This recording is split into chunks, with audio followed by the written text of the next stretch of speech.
നമസ്കാരം. നോക്കാം ഈ മണിക്കൂറിലെ പ്രധാന വാർത്തകൾ.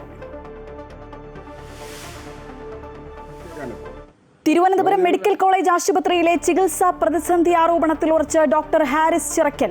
പലപ്പോഴും രോഗികൾ തന്നെ ഉപകരണം വാങ്ങിത്തരുന്ന സ്ഥിതിയെന്നും ശസ്ത്രക്രിയ ഉപകരണങ്ങൾക്ക് വേണ്ടി ഇരക്കേണ്ട അവസ്ഥയെന്നും ഡോക്ടർ ഹാരിസ്. ഉപകരണക്ഷാമം ആരോഗ്യമന്ത്രിയുടെ ഓഫീസിനെ അറിയിച്ചിരുന്നുവെന്നും ഡോക്ടർ ഹാരിസിനെ തള്ളാതെ ആരോഗ്യമന്ത്രി വീണ ജോർജ്. ഹാരിസ് സത്യസന്ധനായ ഡോക്ടർ. ചൂണ്ടിക്കാട്ടിയത് സംവിധാനത്തിന്റെ പ്രശ്നം. പിഴവുകൾ പരിശോധിക്കുമെന്നും പരിഹരിക്കുമെന്നും ആരോഗ്യമന്ത്രി.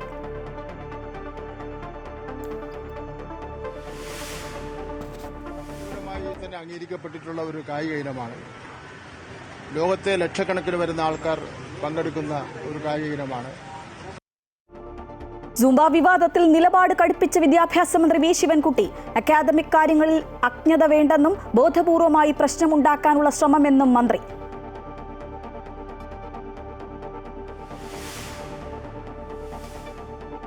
തൃശൂർ പുതുക്കാട് നവജാത ശിശുക്കളുടെ അസ്ഥിയുമായി യുവാവ് സ്റ്റേഷനിൽ. ചോദ്യം ചെയ്യലിൽ ലഭിച്ചത് ഞെട്ടിപ്പിക്കുന്ന വിവരങ്ങൾ. അസ്ഥികൾ തനിക്ക് പെൺസുഹൃത്തിലുണ്ടായ കുട്ടികളുടേതെന്നും പുറത്തു പറയാൻ പ്രകോപനമായത് ബന്ധത്തിൽ നിന്ന് പിന്മാറിയതെന്നും യുവാവ്. രണ്ടാമത്തെ കുഞ്ഞിന്റേത് കൊലപാതകമെന്ന സംശയം. യുവതിയും കസ്റ്റഡി. അഹമ്മദാബാദ് വിമാന ദുരന്തത്തിൽ അട്ടിമറി സാധ്യതയടക്കം എല്ലാ വശങ്ങളും പരിശോധിക്കുന്നതായി കേന്ദ്ര വ്യോമയാന സഹമന്ത്രി.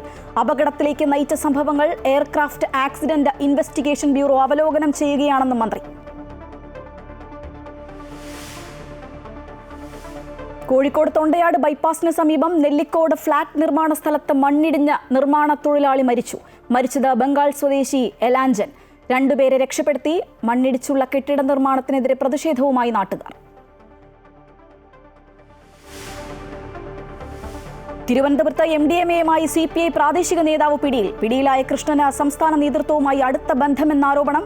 സംഘടനാ ചുമതലയില്ല എന്ന നേതൃത്വത്തിന്റെ വിശദീകരണം.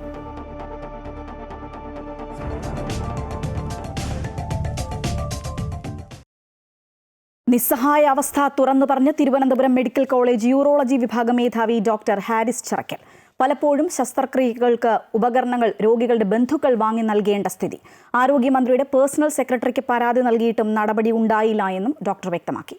അതേസമയം ഹാരിസ് ചിറക്കലിനെ തള്ളാൻ ആരോഗ്യമന്ത്രി തയ്യാറായില്ല. എന്നാൽ തള്ളി മെഡിക്കൽ കോളേജ് പ്രിൻസിപ്പൽ രംഗത്തെത്തി. തിരുവനന്തപുരം മെഡിക്കൽ കോളേജിൽ ചികിത്സാ പ്രതിസന്ധിയെന്ന് ആവർത്തിച്ച് പറയുകയാണ് യൂറോളജി വിഭാഗം മേധാവിയായ ഡോക്ടർ ഹാരിസ് ചിറക്കൽ. വർഷങ്ങളായി പല ശസ്ത്രക്രിയാ ഉപകരണങ്ങൾക്കുമായി കാത്തിരിക്കാൻ തുടങ്ങിയിട്ട്. പലപ്പോഴും രോഗികളുടെ ബന്ധുക്കളാണ് ശസ്ത്രക്രിയയ്ക്കുള്ള ഉപകരണങ്ങൾ വാങ്ങി നൽകുന്നത്. പലരെയും സമീപിച്ച് അപേക്ഷിച്ചുമിരുന്നും ശസ്ത്രക്രിയയ്ക്കുള്ള ഉപകരണങ്ങൾ വാങ്ങി ഗതികെട്ടാണ് ഇത്തരത്തിൽ സാമൂഹ്യ മാധ്യമത്തിൽ പോസ്റ്റിട്ടതെന്നും ഡോക്ടർ പറഞ്ഞു. ഇതിപ്പോ മുടങ്ങാത്തതിന്റെ ഒരു രഹസ്യം അത് ഇന്നലെ ഞാൻ പറഞ്ഞിരുന്നു. ഇത് പല ഉപകരണങ്ങളും പേഷ്യൻസ് തന്നെ വാങ്ങിച്ചു തരികയാണ്. ഇപ്പോൾ രോഗികൾ തന്നെ വാങ്ങിച്ചു തരികയാണ്. അത് ഈ ഉപകരണം മാത്രമല്ല, പല ഈ ആക്സസറീസും നമ്മൾ വാങ്ങിച്ചത് പേഷ്യൻസ് വാങ്ങിച്ചു തരികയാണ്. പിന്നെ മാത്രമല്ല, നമ്മൾ മെഡിക്കൽ കമ്പനിക്കാരെ കൊണ്ടും അല്ലാതെയും ഒക്കെ പലരെ കൊണ്ടും ഔദാര്യം, UST ഗ്ലോബൽ എന്ന് പറഞ്ഞ സംഘടന, അങ്ങനെ ഒക്കെ ഓരോ അവരുടെ കയ്യിൽ നിന്നൊക്കെ നമ്മളിങ്ങനെ അപേക്ഷിച്ച് നമ്മൾ റിക്വസ്റ്റ് ചെയ്തും എരന്നും ഒക്കെയാണ് ഉപകരണങ്ങൾ വാങ്ങിച്ചു വെച്ചിട്ട് നമ്മൾ ഇത് പലപ്പോഴും ചെയ്ത് തീർക്കുന്നത്. ഡോക്ടർ ഹാരിസ് ചൂണ്ടിക്കാണിച്ച വിഷയങ്ങൾ വിശദമായി പരിശോധിക്കുമെന്നും അന്വേഷണം നടത്തി റിപ്പോർട്ട് സമർപ്പിക്കാൻ നിർദ്ദേശിച്ചിട്ടുണ്ടെന്നും ആരോഗ്യമന്ത്രിയും വ്യക്തമാക്കി. സിസ്റ്റത്തിന് വീഴ്ച പറ്റിയെന്നും മന്ത്രി സമ്മതിച്ചു.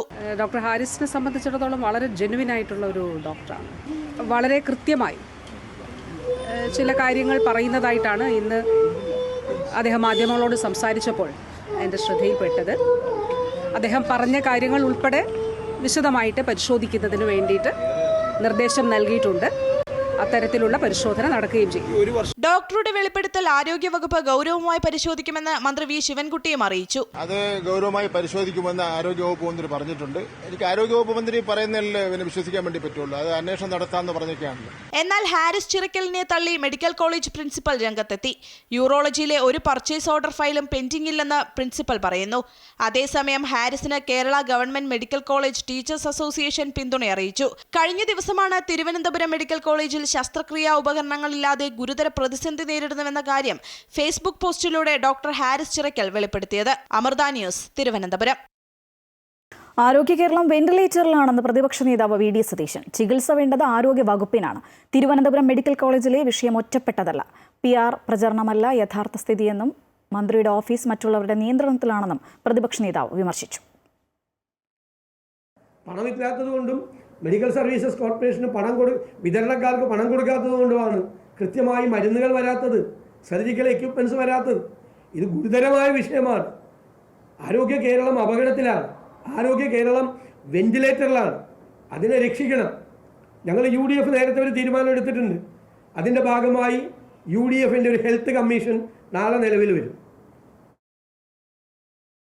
മെഡിക്കൽ കോളേജ് വിഷയത്തിൽ ഡോക്ടർ ഹാരിസ് പറഞ്ഞത് 100% ശരിയാണെന്ന് രമേശ് ചെന്നിത്തല. സർക്കാരും ആരോഗ്യവകുപ്പും അടിയന്തരമായി ഇടപെട്ട് പ്രശ്നം പരിഹരിക്കണം.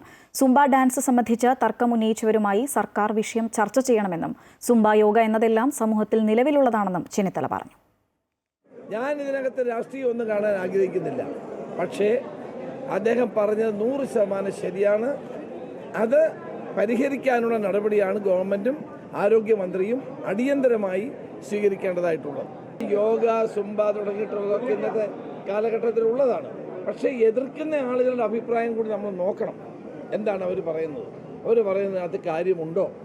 ഒരു ജനകീയ ഗവൺമെൻറ്റിന് ആ ഉത്തരവാദിത്വം ഉള്ളതാണ്. അതുകൊണ്ട് അവരുമായി ചർച്ച ചെയ്യാൻ തയ്യാറാകുക എന്നുള്ളതാണ് ഏറ്റവും പ്രധാനപ്പെട്ട കാര്യം.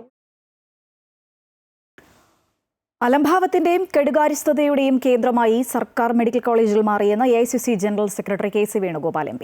കേരളത്തിലെ ആരോഗ്യ മേഖലയിലെ ദയനീയമായ അവസ്ഥയാണിത്. സർക്കാർ മെഡിക്കൽ കോളേജുകളിലെ സ്ഥലം മാറ്റത്തിൽ സുതാര്യതയില്ല, ഒഴിവുകൾ നികത്തുന്നില്ല. പൊതുജനാരോഗ്യത്തെ സർക്കാർ തകർച്ചയിലേക്ക് നയിക്കുന്നുവെന്നും ഒരു ഡോക്ടർ ഗത്യന്തരമില്ലാതെയാണ് അത് പറഞ്ഞതെന്നും അദ്ദേഹം പറഞ്ഞു. പൊതുജനാരോഗ്യത്തിൻ്റെ ഏറ്റവും ദയനീയമായ അവസ്ഥയാണ് ഇത് ചൂണ്ടിക്കാണിക്കപ്പെടുന്നത്. സർക്കാർ മെഡിക്കൽ കോളേജുകളുടെ നിലവാര തകർച്ചയും. നിങ്ങൾക്ക് ഓർമ്മയുണ്ടാകും, നിങ്ങളൊക്കെ കൊച്ചായിരുന്ന കാലത്ത്, നമ്മളെല്ലാം കൊച്ചായിരുന്ന കാലത്ത് നമ്മുടെ കേരളത്തിലെ ചികിത്സാ രംഗത്ത് ഒരു ഫൈനൽ വേർഡ് എന്ന് പറയുന്നത് മെഡിക്കൽ കോളേജുകളാണ്. സങ്കീർണമായിട്ടുള്ള രോഗങ്ങൾ വന്നാൽ അവസാനം നമ്മൾ അഭയം പ്രാപിക്കുന്നത് മെഡിക്കൽ കോളേജുകളാണ്.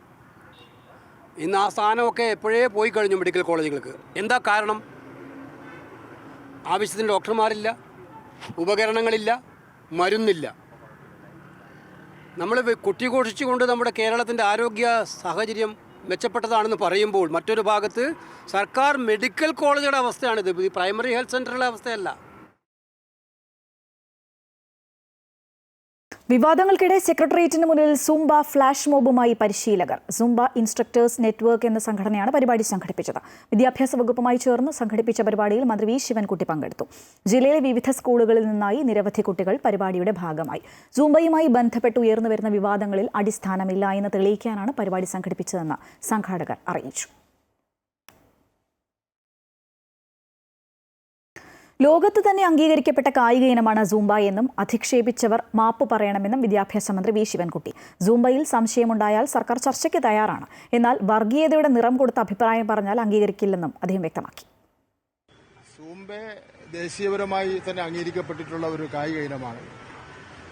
ലോകത്തെ ലക്ഷക്കണക്കിന് വരുന്ന ആൾക്കാർ പങ്കെടുക്കുന്ന ഒരു കായിക ഇനമാണ്. ആ കായിക ഇനത്തെ പരസ്യമായി ആക്ഷേപിച്ചിരിക്കുകയാണ്. ആക്ഷേപ വാക്കുകൾ എന്തൊക്കെയാണെന്നുള്ളവരെ ഞാനിവിടെ പറയുന്നില്ല. അതുകൊണ്ട് തന്നെ കായിക ലോകത്തെ ആകെ, കായിക രംഗത്ത് പ്രവർത്തിക്കുന്നവരെ ആകെ തന്നെ, കായിക താരങ്ങളെ ആകെ തന്നെ ആക്ഷേപിച്ചിരിക്കുകയാണ്. അതുകൊണ്ട് തീർച്ചയായിട്ടും അങ്ങനെ ആക്ഷേപം പറഞ്ഞവർ അത് പിൻവലിച്ച് മാപ്പ് പറയണമെന്ന് ഞാൻ പറയുകയാണ്. സൂംബ നൃത്തത്തെ ഹൃദയപൂർവ്വം സ്വീകരിക്കുന്നുവെന്ന് വെള്ളാപ്പള്ളി നടേശൻ. SNDP യോഗത്തിന്റെ പൂർണ്ണ പിന്തുണ. ഒരു വിഭാഗം തെറ്റായി ചിത്രീകരിക്കുന്നു, അത് ശരിയല്ല. വെറുതെ മതവിദ്വേഷം ഉണ്ടാക്കാനുള്ള ശ്രമമാണ് നടക്കുന്നത്. ഗവൺമെന്റ് ചെയ്യുന്നത് നല്ല കാര്യമാണെന്നും SNDP general secretary Vellappally Natesan പറഞ്ഞു. പ്രശ്നങ്ങൾ ഉണ്ടാക്കാൻ, മതവിദ്വേഷം ഉണ്ടാക്കാൻ, മതവികാരങ്ങൾ ഉണ്ടാക്കാൻ ഇതിനെ എതിർക്കുന്ന ശക്തികൾ ആരായാലും അവരിൽ നിന്ന് പിന്മാറണം. മാത്രമല്ല, ഗവൺമെൻറ് ശക്തമായി എടുത്ത ഈ തീരുമാനം നടപ്പാക്കണം. ചില മതവിശ്വാസികളുടെ ഭരണവും അവരുടെ നിർദ്ദേശം അനുസരിച്ചാണ് ഗവൺമെൻറ് എല്ലാം ചെയ്യുന്നതെന്ന് വരുന്നത്. അത് ശരിയല്ല, അത് കേൾക്കുന്നത് ശരിയല്ല. സൂംബ ഡാൻസ് വിവാദത്തിൽ മുസ്ലിം സംഘടനകളുടെ നിലപാടിനെതിരെ യൂത്ത് കോൺഗ്രസ് നേതാവിന്റെ ഫേസ്ബുക്ക് പോസ്റ്റ്. കേരളത്തിൽ സൂംബയേക്കാൾ വലിയ വിശ്വാസത്തെ ബാധിക്കുന്ന തീരുമാനം ഗവൺമെന്റ് എടുത്തപ്പോൾ അധികാരത്തിന്റെ അപ്പക്കഷ്ണത്തിനു വേണ്ടി സന്ധി ചെയ്തവർ ഇപ്പോൾ അട്ടഹസിക്കുന്നത് ഏത് വിശ്വാസം സംരക്ഷിക്കാനാണ് എന്നാണ് യൂത്ത് കോൺഗ്രസ് സംസ്ഥാന സെക്രട്ടറി ദുൽഫിക്കർ പോസ്റ്റിൽ ചോദിക്കുന്നത്. കേരളത്തെ ലഹരി മാഫിയകളും ഇതിന് തടയിടേണ്ട സർക്കാരും ഒന്നിച്ചു ചേർന്ന് മയക്കുമരുന്ന് മാഫിയകളുടെയും ലഹരി ഉപയോഗിക്കുന്നവരുടെയും അരാജകവാദികളുടെയും പർദീസയാക്കി മാറ്റാൻ ശ്രമിക്കുമ്പോൾ സംസ്ഥാനത്തെ മതസംഘടനകൾ ഉറങ്ങുകയായിരുന്നുവെന്നും വിമർശനമുണ്ട്. തൃശൂർ പുതുക്കാട് നവജാത ശിശുക്കളെ കുഴിച്ചുമൂടിയതായി വെളിപ്പെടുത്തി യുവാവ്. പോലീസ് സ്റ്റേഷനിൽ അസ്ഥികളുമായി നേരിട്ടെത്തിയാണ് യുവാവിന്റെ തുറന്നു പറച്ചിൽ. സംഭവത്തിൽ പ്രതികളായ 25 വയസ്സുള്ള ഭവീൻ, 22 വയസ്സുകാരിയായ അനീഷ എന്നിവരെ പോലീസ് കസ്റ്റഡിയിലെടുത്തിട്ടുണ്ട്. 2020 ഫേസ്ബുക്ക് വഴിയാണ് ഇവർ പരിചയത്തിലാകുന്നത്. അവിവാഹിതരായ ഇവർ 5 വർഷമായി ഒന്നിച്ചായിരുന്നു താമസം. തുടർന്ന് യുവതി 2 ആൺകുട്ടികൾക്ക് ജന്മം നൽകി. 2021 അനീഷയുടെ വീട്ടിലെ ബാത്റൂമിൽ വെച്ചാണ് ആദ്യത്തെ പ്രസവം നടക്കുന്നത്. പ്രസവത്തിൽ കുട്ടി മരിക്കുകയും തുടർന്ന് അനീഷ തന്നെ പറമ്പിൽ രഹസ്യമായി മൃതദേഹം കുഴിച്ചിടുകയും 8 മാസത്തിന് ശേഷം കുട്ടിയുടെ അസ്ഥികൾ ഭവിന് കൈമാറുകയും ചെയ്തു.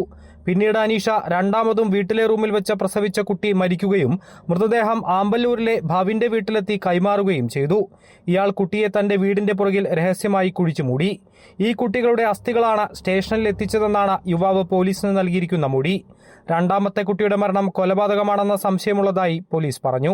അയാളുടെ ബാഗിൽ അയാൾ പറയുന്നു ഇത് 2 കുട്ടികൾ നേരത്തെ ജനിച്ചിട്ടുണ്ട്, എനിക്കും ഒരു പെണ്ണുമായിട്ട് ബന്ധമുണ്ട്, ബന്ധത്തിൽ 2 കുട്ടികൾ ജനിച്ചിട്ടുണ്ട്, 2 കുട്ടികൾ മരണപ്പെട്ടതാണ്, ആ കുട്ടികളുടെ സ്കെലറ്റനാണിത്, അസ്ഥികൂടത്തിന്റെ അവശിഷ്ടങ്ങളാണ് ഇത് എന്ന് പറഞ്ഞിട്ടൊരു ബാഗ് തരികയാണ് പോലീസ്. അപ്പോൾ ഞങ്ങളത് അയാൾ പറഞ്ഞ ഭാഗം രാത്രി തന്നെ വെരിഫൈ ചെയ്യാൻ തീരുമാനിച്ചു. ഫോറൻസിക് സർജൻ സ്റ്റേഷനിലെത്തി അസ്ഥികൾ പരിശോധിച്ചു.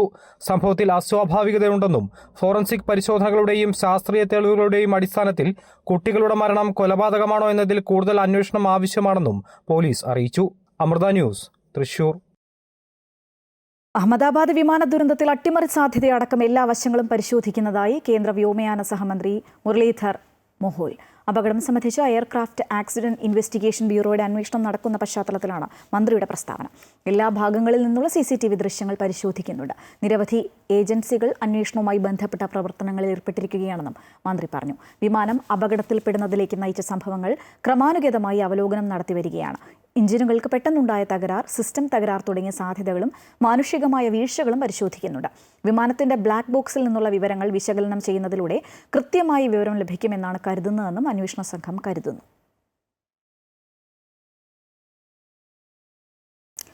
കോഴിക്കോട് തൊണ്ടയാട് ബൈപ്പാസിന് സമീപം നെല്ലിക്കോട് ഫ്ളാറ്റ് നിർമ്മാണ സ്ഥലത്ത് മണ്ണിടിഞ്ഞുണ്ടായ അപകടത്തിൽ ഒരാൾ മരിച്ചു. നിർമ്മാണ തൊഴിലാളിയായ ബംഗാൾ സ്വദേശി ഏലാഞ്ചനാണ് മരിച്ചത്. പരിക്കേറ്റ മറ്റ് 2 തൊഴിലാളികൾ ആശുപത്രിയിൽ ചികിത്സയിലാണ്. ഇതിനിടെ മണ്ണിടിച്ചുള്ള കെട്ടിട നിർമ്മാണത്തിനെതിരെ പ്രതിഷേധവുമായി നാട്ടുകാർ രംഗത്ത് വന്നു. നിരവധി തവണ പരാതി നൽകിയിട്ടും അധികൃതരുടെ ഭാഗത്തുനിന്ന് യാതൊരു നടപടിയും ഉണ്ടായില്ല എന്നുള്ളതാണ് പ്രദേശവാസികളുടെ ആക്ഷേപം. രാവിലെ 11:30യോടെയാണ് സ്വകാര്യ കമ്പനിയുടെ ഫ്ളാറ്റ് നിർമ്മാണം നടക്കുന്ന നെല്ലിക്കോട് മണ്ണിടിച്ചിലുണ്ടായത്. മണ്ണിനടിയിലകപ്പെട്ട 3 അതിഥി തൊഴിലാളികളിൽ 2 പേരെ ഉടൻ രക്ഷപ്പെടുത്തി ആശുപത്രിയിലേക്ക് മാറ്റി. എന്നാൽ 2 മണിക്കൂർ നേരത്തെ ഫയർഫോഴ്സിന്റെയും പോലീസിന്റെയും സംയുക്ത തെരച്ചിലിനൊടുവിലാണ് 3ാമത്തെയാളുടെ മൃതദേഹം കണ്ടെടുത്തത്. പശ്ചിമബംഗാൾ സ്വദേശി എലഞ്ചറാണ് മരിച്ചത്. തെരച്ചിലിനിടെ ഇടയ്ക്കിടെ മണ്ണിടിച്ചിലുണ്ടായതാണ് ദൗത്യത്തിന് വലിയ പ്രതിസന്ധിയായത്. മണ്ണിടിച്ചിലിൽ സമീപത്തെ വീടിനും വിള്ളൽ സംഭവിച്ചിട്ടുണ്ട്. ഇവരെ മാറ്റിപ്പാർപ്പിച്ചു. റോഡ് പൂർണ്ണമായി നിലംപതിച്ചതോടെ നിരവധി വീടുകളിലേക്കുള്ള ഗതാഗതവും തടസ്സപ്പെട്ടു. പെട്ടെന്നാണ് ഇടിഞ്ഞു. താഴെ പണിക്ക് ആയിട്ടുകൾ ഇന്ത്യക്കാർ പണിയെടുക്കുന്നുണ്ട്. ഞാൻ കൊലയിലിരിക്കും മോന് കഞ്ഞി കൊടുക്കുന്നവരാണിത്. ഷീറ്റാണ് ആദ്യം ഇങ്ങനെ താന്നത്. ഷീറ്റ് താന്ന് കല്ല് കുട്ടികളാരോ എറിയാന്നാണ് ഞാൻ വിചാരിച്ച കല്ല് വീണ. പിന്നെ അതെല്ലാം കൂടി പോസ്റ്റും ലൈനൊക്കെ പൊട്ടി, തീ വന്ന് എല്ലാം കൂടി ഇടിഞ്ഞ ഒറ്റ പ്രാവശ്യം ഇടിഞ്ഞപ്പോൾ ഞാൻ മോനെയും കൊണ്ട് ഓടി. മണ്ണിടിച്ചുള്ള കെട്ടിട നിർമ്മാണത്തിനെതിരെ പരാതി നൽകിയിരുന്നു. എങ്കിലും ഇതിനെല്ലാം അവഗണിച്ചുകൊണ്ടാണ് നിർമ്മാണം മുന്നോട്ട് പോയത് എന്നാണ് പ്രദേശവാസികളുടെ ആരോപണം. കളക്ടർക്കുൾപ്പെടെ നിരവധി തവണ പരാതി നൽകിയിട്ടും ഉദ്യോഗസ്ഥരുടെയും അധികൃതരുടെയും ഭാഗത്തു നിന്ന് യാതൊരു നടപടിയും ഉണ്ടായിട്ടില്ല എന്നും ഇവർ പറയുന്നു. 2 ആഴ്ച മുൻപും പ്രദേശത്ത് ചെറിയ മണ്ണിടിച്ചിലുണ്ടായിരുന്നു. അത് കല്ല് വീണതാണെന്ന് പറഞ്ഞ് കമ്പനി അവഗണിച്ചുവെന്നും നാട്ടുകാർ പറയുന്നു. നിർമ്മാണം താൽക്കാലികമായി നിർത്തിവെക്കാമെന്നറിയിച്ച കമ്പനി വാക്കുപാലിക്കാതെയാണ് വീണ്ടും നിർമ്മാണം തുടങ്ങിയതെന്ന് സ്ഥലം കൗൺസിലർ പറഞ്ഞു. ഞങ്ങൾ ഇടപെട്ടിട്ടുണ്ട്, അവരൊന്ന് കണ്ട് സംസാരിച്ചിട്ടുണ്ട്.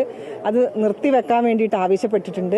മഴ കഴിഞ്ഞതിന് ശേഷം മാത്രമേ പണി തുടങ്ങാൻ പാടുള്ളൂ എന്ന് പറഞ്ഞിട്ടാണ് ഞങ്ങൾ പോയത്. ഇനി പണിയെടുക്കാൻ സമ്മതിക്കരുത് എന്ന് വരെ പറഞ്ഞിട്ടാണ് ഞങ്ങൾ ഇവിടുന്ന് പോയത്. അവർ സമ്മതിച്ചതാണ്. ഇനി ഞങ്ങൾ പണിയെടുക്കുന്നില്ല, മഴ കഴിയട്ടെ എന്ന് പറഞ്ഞതാണ്. അസ്വാഭാവിക മരണത്തിന് പോലീസ് കേസെടുത്തിട്ടുണ്ട്. പരാതി നന്നായിട്ട് പറയുന്നുണ്ട്, അതുമല്ല ഇത് വളരെ ദാരുണമായ സംഭവമാണ്. അത് കർശനമായ നടപടി പോലീസിന്റെ ഭാഗത്തുനിന്നുണ്ടാവും. അമൃത ന്യൂസ്, കോഴിക്കോട്.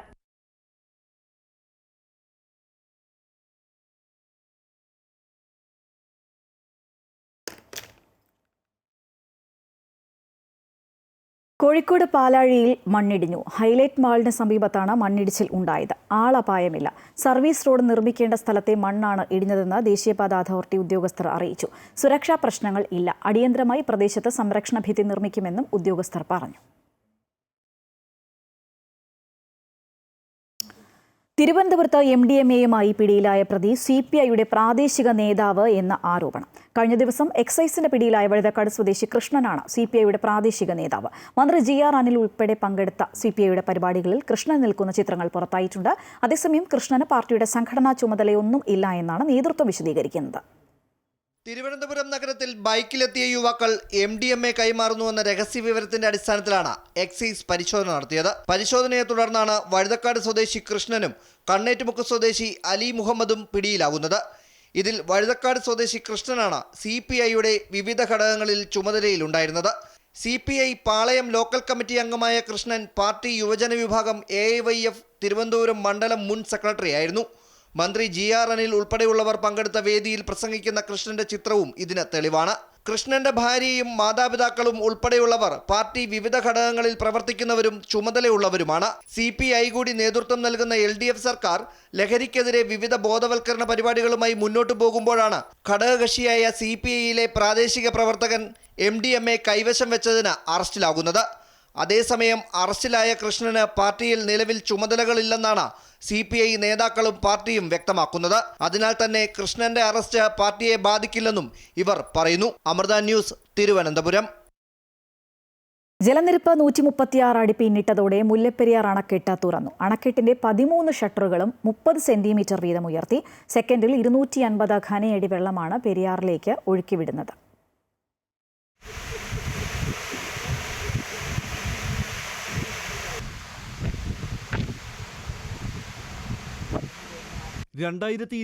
ശേഷം ആദ്യമായാണ് മുല്ലപ്പെരിയാർ അണക്കെട്ട് തുറക്കുന്നത്.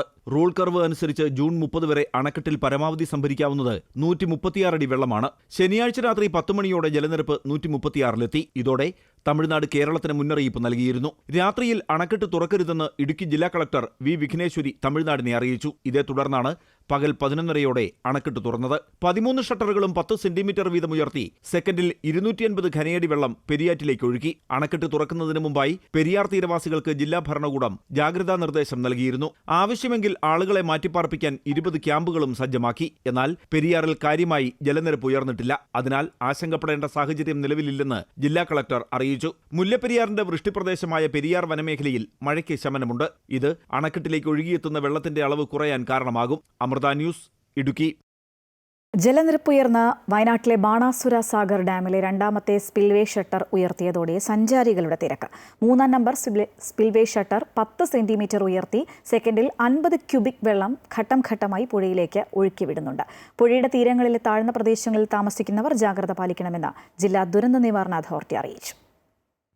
ജലനിരപ്പ് ഉയർന്നതിനെ തുടർന്ന് ബാണാസുര സാഗർ ഡാമിലെ രണ്ടാമത്തെ സ്പിൽവേ ഷട്ടർ കൂടി ഉയർത്തി വെള്ളം തുറന്നുവിടാൻ ആരംഭിച്ചതോടെ കാഴ്ചകൾ കാണാനും ഫോട്ടോയെടുക്കാനും നിരവധി ആളുകളാണ് ഡാം പരിസരത്ത് എത്തുന്നത്. ഡാമിൽ നിന്നും വെള്ളത്തിനൊപ്പം പുഴയിലേക്ക് പതിക്കുന്ന മീനുകളെ പിടിക്കാനും ആളുകൾ സജീവമായി രംഗത്തുണ്ട്. എന്നാൽ പുഴയിൽ ഇറങ്ങരുതെന്ന കർശന നിർദ്ദേശം ഇവർക്ക് തടസ്സമാകുന്നുണ്ട്. സെക്കൻഡിൽ 50 ക്യൂബിക് മീറ്റർ വെള്ളമാണ് ഘട്ടം ഘട്ടമായി കരമാൻ പുഴയിലേക്ക് ഒഴുക്കിവിടുന്നത്. പുഴയുടെ തീരങ്ങളിലുള്ളവരും താഴ്ന്ന പ്രദേശങ്ങളിൽ താമസിക്കുന്നവരും ജാഗ്രത പാലിക്കണമെന്നും നിർദ്ദേശമുണ്ട്. ശക്തമായ മഴയെ തുടർന്ന് ബാണാസുര സാഗറിലേക്കുള്ള നീരൊഴുക്ക് കൂടിയതോടെ വെള്ളിയാഴ്ച അണക്കെട്ടിന്റെ ഒരു ഷട്ടർ തുറന്നിരുന്നു.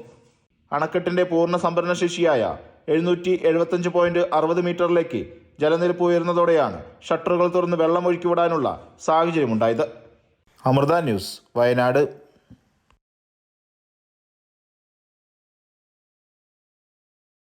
തൃശൂർ കയ്പമംഗലത്ത് കനത്ത മഴയിൽ വീട് തകർന്നു വീണു. കൂരിക്കുഴിയിൽ സുജാതയുടെ വീടാണ് തകർന്നു വീണത്. ഇന്നലെ വൈകിട്ട് 5 മണിയോടെയായിരുന്നു സംഭവം. വീടിന്റെ അടുക്കള ഭാഗമാണ് പൂർണ്ണമായും തകർന്നു വീണത്. സംഭവ സമയം സുജാത മകളുടെ വീട്ടിലായിരുന്നു. സംഭവം അറിഞ്ഞ panchayat president Shobhana Ravi, ward member Mini അരയങ്ങാട്ടിൽ എന്നിവർ സ്ഥലത്തെത്തിയിരുന്നു. സംസ്ഥാനത്ത് മഴ തുടരുമെന്ന് കാലാവസ്ഥാ വകുപ്പിന്റെ മുന്നറിയിപ്പ്. പത്തനംതിട്ട, കോട്ടയം, ഇടുക്കി, മലപ്പുറം, വയനാട് ജില്ലകളിൽ യെല്ലോ അലർട്ടാണ്. കള്ളക്കടൽ പ്രതിഭാസത്തിനും കടലാക്രമണത്തിനും സാധ്യതയുള്ളതിനാൽ തീരദേശവാസികൾ ജാഗ്രത പാലിക്കണം. മുന്നറിയിപ്പ് പിൻവലിക്കുന്നതുവരെ ബീച്ചുകൾ കേന്ദ്രീകരിച്ചുള്ള വിനോദസഞ്ചാരം ഉൾപ്പെടെയുള്ള എല്ലാ പ്രവർത്തനങ്ങളും പൂർണ്ണമായി ഒഴിവാക്കണമെന്നും ദുരന്ത നിവാരണ അതോറിറ്റിയുടെ അറിയിപ്പുണ്ട്. ഉത്തരാഖണ്ഡിൽ മേഘവിസ്ഫോടനം. ഉത്തരകാശി ജില്ലയിൽ കനത്ത മഴയും മണ്ണിടിച്ചിലുമുണ്ടായി. യമുനോത്രി ക്ഷേത്രത്തിലേക്കുള്ള വഴിയിലെ ബാർക്കോട്ട് പ്രദേശത്തെ സിലായ് ബെൻഡിന് സമീപത്ത് റോഡ് പണിക്കായി എത്തിയ 9 തൊഴിലാളികളെ കാണാതായി. കനത്ത മഴയിൽ ഇവർ ഒഴുകിപ്പോയതായാണ് സംശയം. മേഘവിസ്ഫോടനത്തെ തുടർന്ന് സിലായ് ബെൻഡ് ഉൾപ്പെടെയുള്ള സ്ഥലങ്ങളിൽ ഹൈവേ അടച്ചു. കുത്നൌർ ഗ്രാമത്തിൽ കനത്ത മഴയിൽ കൃഷിനാശമുണ്ടായതായും റിപ്പോർട്ടുണ്ട്. ഓജ്രിക്ക് സമീപമുള്ള റോഡും പൂർണ്ണമായും തകർന്നു. കനത്ത മഴയെ തുടർന്ന് യമുനയിലെ ജലനിരപ്പ് ഉയർന്നു. വയനാട് സ്വദേശി ഹേമചന്ദ്രനെ കൊലപ്പെടുത്തിയത് മുഖ്യപ്രതിയുടെ സുഹൃത്തിന്റെ സുൽത്താൻ ബത്തേരി ബീനാശിയിലെ വീട്ടിൽ വച്ചെന്ന് പ്രതികളുടെ കുറ്റസമ്മതം. കേസിൽ അറസ്റ്റിലായിരിക്കുന്ന ജ്യോതിഷ് കുമാർ, BS അജേഷ് എന്നിവരാണ് പോലീസിനോട് ഇക്കാര്യം സമ്മതിച്ചത്. പോസ്റ്റ്മോർട്ടത്തിന് ശേഷം കോഴിക്കോട് മെഡിക്കൽ കോളേജിലെത്തിച്ച ഹേമചന്ദ്രന്റെ മൃതദേഹം DNA പരിശോധനാ ഫലം വന്നതിന് ശേഷം ബന്ധുക്കൾക്ക് വിട്ടുനൽകും. വിവിധ ഇടപാടുകളുമായി ബന്ധപ്പെട്ട് പലർക്കും 20 ലക്ഷത്തോളം രൂപ നൽകാനുണ്ടായിരുന്ന ഹേമചന്ദ്രനെ പണം തിരികെ ചോദിച്ച് മർദ്ദിച്ചപ്പോൾ കൊല്ലപ്പെട്ടു എന്നാണ് പ്രതികളുടെ കുറ്റസമ്മതം. മുഖ്യപ്രതിയായ നൌഷാദിന്റെ സുഹൃത്തിന്റെ സുൽത്താൻ ബത്തേരി ബീനാച്ചിയിലെ ആളൊഴിഞ്ഞ വീട്ടിൽ വെച്ചാണ് ഹേമചന്ദ്രനെ കൊലപ്പെടുത്തിയതെന്നും പിടിയിലായ പ്രതികൾ പോലീസിനോട് പറഞ്ഞു. മുഖ്യപ്രതി നൌഷാദ് ഗൾഫിലാണ് ഇപ്പോൾ ഉള്ളത്. അതുകൊണ്ട് തന്നെ ഇയാളെ പിടികൂടാൻ ലുക്കൌട്ട് സർക്കുലറും പുറത്തിറക്കിയിട്ടുണ്ട്. സ്ത്രീകളടക്കം കൂടുതൽ പ്രതികൾ കേസിലുണ്ടെന്നാണ് പോലീസ് നൽകുന്ന സൂചന. 1.5 വർഷം മുൻപ് കോഴിക്കോട് നിന്നും കാണാതായ ഹേമചന്ദ്രന്റെ മൃതദേഹം കഴിഞ്ഞ ദിവസമാണ് തമിഴ്നാട് ചേരമ്പാടി കാപ്പിക്കാട്ടെ വനത്തിൽ നിന്ന് കണ്ടെത്തിയത്. ഊട്ടി മെഡിക്കൽ കോളേജിൽ നിന്ന് പോസ്റ്റ്മോർട്ടം ചെയ്ത മൃതദേഹം കോഴിക്കോട് മെഡിക്കൽ കോളേജ് മോർച്ചറിയിലേക്ക് എത്തിച്ചു. DNA പരിശോധനാ ഫലം പുറത്തു വന്നതിന് ശേഷം മൃതദേഹം ബന്ധുക്കൾക്ക് വിട്ടുനൽകും. അമൃത ന്യൂസ്, കോഴിക്കോട്.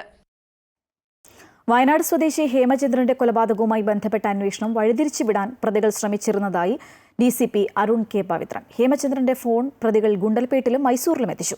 മകൾ വിളിച്ചപ്പോൾ ശബ്ദത്തിൽ തോന്നിയ സംശയമാണ് കേസിൽ വഴിത്തിരിവായതെന്നും DCP അരുൺ K. പവിത്രൻ കോഴിക്കോട് പറഞ്ഞു.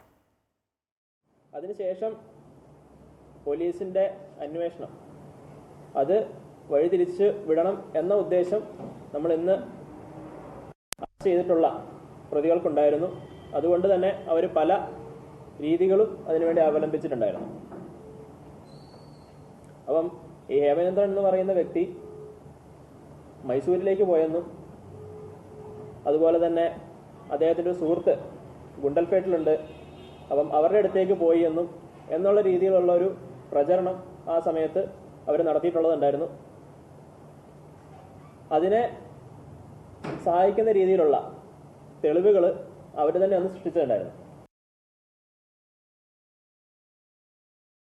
കനകാംബരന്റെ അന്ത്യാഭിലാഷം നിറവേറ്റാൻ ബന്ധുക്കളും നാട്ടുകാരും കൈകോർത്തു.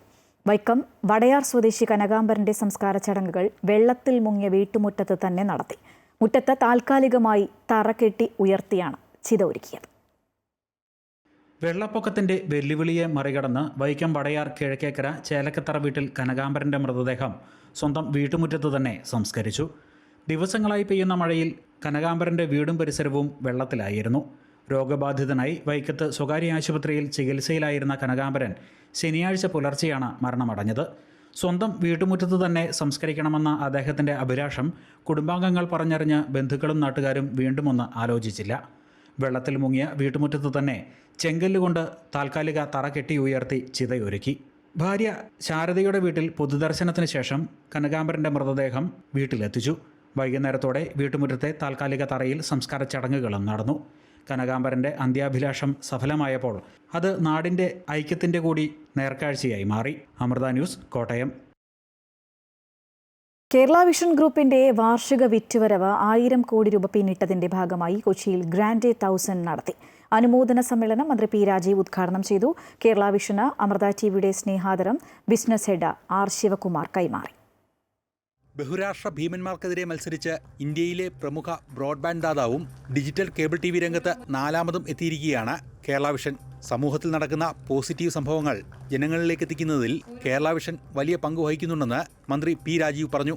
ആ കമ്പനി ഇപ്പോൾ ഇന്ത്യയിലെ തന്നെ എനിക്ക് തോന്നുന്നു 6ാമത്തെ കമ്പനിയായി ഫൈബർ കേബിളിൽ 6ാമത്തെ സ്ഥാനത്തേക്ക് എത്തി എന്നതിൽ ഈ ടീമിന് നേതൃത്വം നൽകിയ എല്ലാവരെയും ഞാൻ അഭിനന്ദിക്കുകയാണ്.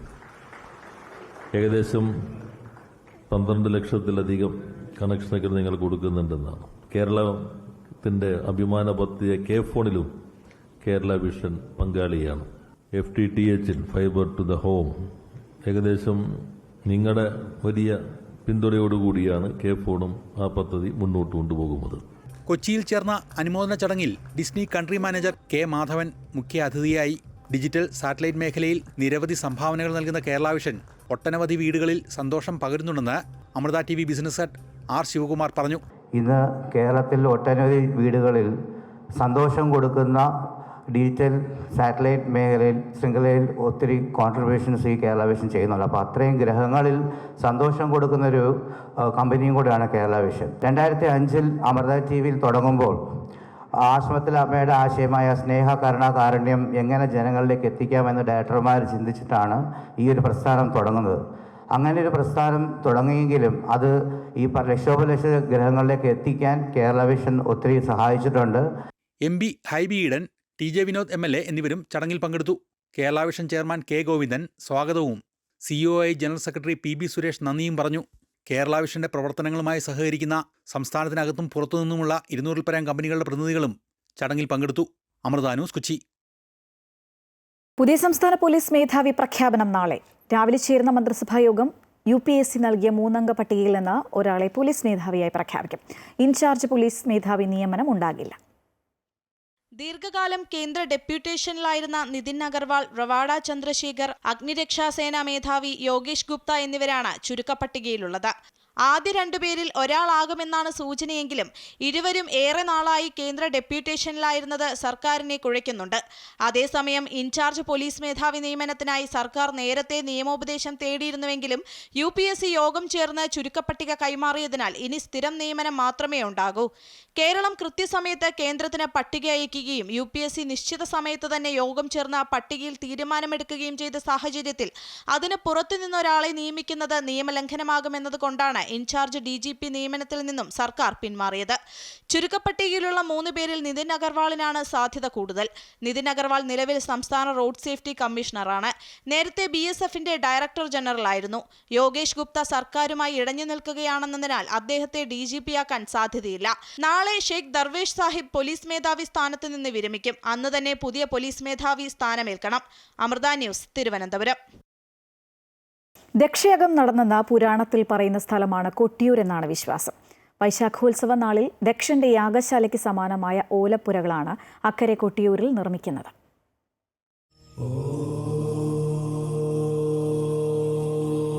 ഒരു വൈശാഖ നാളിലായിരുന്നു ദക്ഷന്റെ യാഗം. പിതാവ് നടത്തുന്ന യാഗത്തിന് തന്നെയും ഭർത്താവ് പരമശിവനെയും ക്ഷണിക്കാത്ത കാരണമറിയാൻ സതീദേവി കൊട്ടിയൂരിലെത്തിയെന്നാണ് വിശ്വാസം.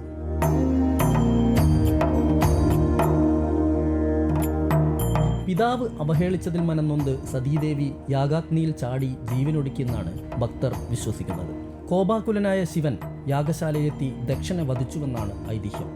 ആ യാഗം മുടങ്ങിയ അവസ്ഥ കേരളത്തിൽ എന്നല്ല ഭാരതത്തിൽ മുഴുവനും ശൈവകോപം ആളിക്കത്തി എന്നാണ് നമ്മുടെ അറിവ്.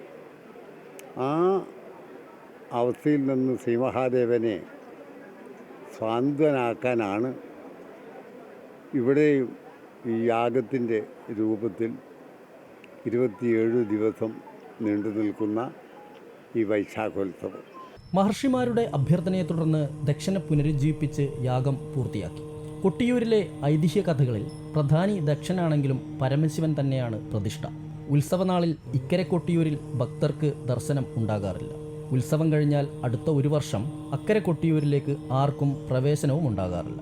അമൃത ന്യൂസ്, കൊട്ടിയൂർ.